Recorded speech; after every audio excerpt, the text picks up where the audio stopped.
Our movie today is a science fiction action film released in 2014 and entitled Automata. In the future, solar flares destroy most of the Earth's inhabitants. Humanity gathers in safe areas while the ROC Corporation develops the Automata Pilgrim 7000, worker robots capable of rebuilding and operating in this hostile environment. These robots are bound by two unbreakable rules: they can't damage any form of life, and they can't change themselves or other robots. They are first thought to be our new hope. However, they are unable to stop the pollution and desertification, so they are finally reduced to manual work and servant positions. A police officer called Wallace visits a seedy area in the city and discovers a self-repairing robot, which is against the bound rules. Wallace reacts impulsively and blasts its head off. Elsewhere, we meet Jack Vaughan, an insurance investigator for ROC, checking on a robot suspected of murdering a dog, which is also against the rules. After conducting regular tests and determining that the robot is operational, Jack returns home to his pregnant wife, Rachel. She believes they should get a domestic housekeeper when the baby is born, but Jack isn't very interested.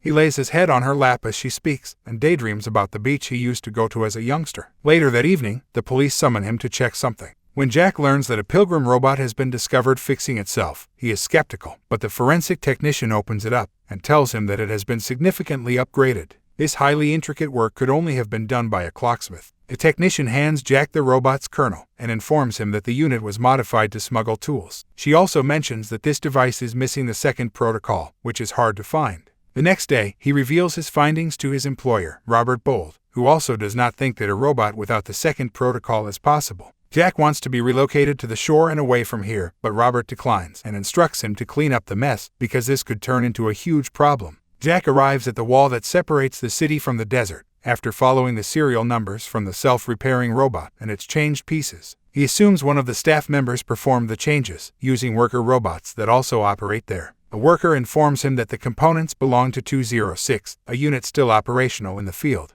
While Jack is checking the charging station, 206 appears and observes him from a distance, so Jack decides to pursue it. He makes it to the ghetto on the other side of the wall, after passing through a door with a broken lock. This region is forbidden, and anyone traveling there would be shot on sight. The wall guards detect him and open fire, prompting him to flee and shelter under a shipping container. He sees 206 clutching a package in that container, so he tries asking the robot a few questions, but all his inquiries go unanswered as 206, shockingly, sets it.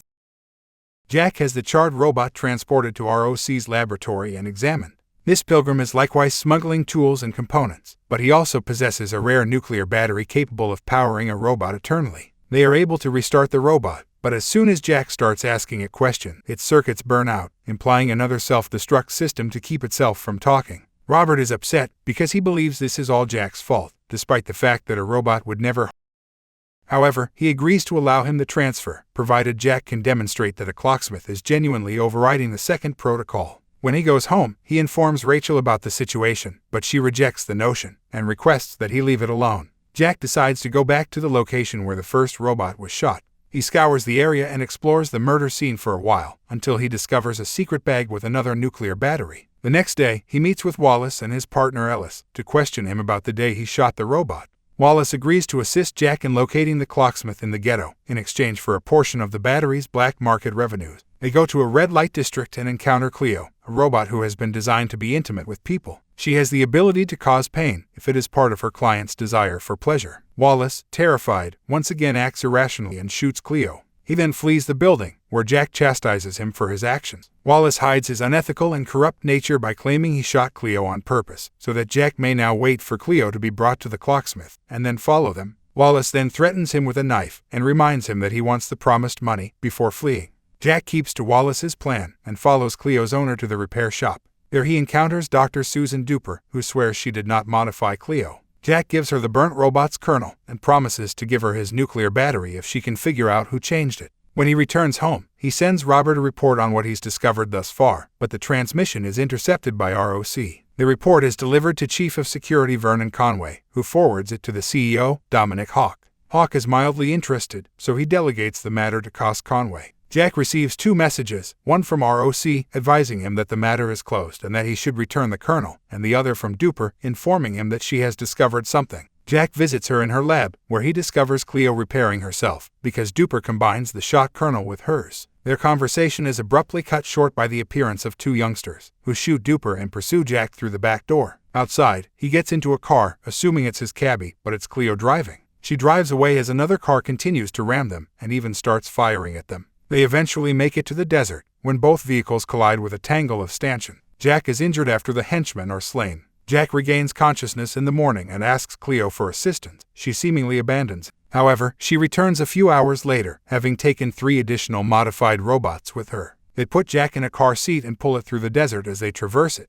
Jack attempts to command them to return him to the city, to which they answer that it is impossible, and that they are heading to a safer location instead, displaying complete autonomy by ignoring human orders. Jack tries to depart on his own, because these robots would not obey human directions, but the robots don't abandon him. They stay by his side to protect him, because they still have the first protocol, and they won't let humans be harmed. When Jack goes out again, they reposition him on the chair, feed him worms, and even construct a condenser to collect water for him to drink. Jack sees that the robots have rescued a variety of items from the vehicle, including the nuclear battery. Rachel's water has broken in the city, therefore she is heading to the hospital. Hawk and Conway are chatting to Robert at ROC's, telling him that Jack is responsible for a fresh wave of changed robots. Robert does not accept this. He believes Jack is still devoted to the firm. Jack asks Cleo for the bag of rescued objects in the desert. He discovers a flare pistol, which he keeps to himself, as well as his pager, which he uses to send a message to Robert before the battery expires. When Robert gets the note, he dispatches Wallace to find Jack. Wallace and Ellis travel to the desert, and Jack notices them from a distance. He fires his flare pistol to mark his location, before urging the robots to cease walking, even punching one of them to convince it to halt.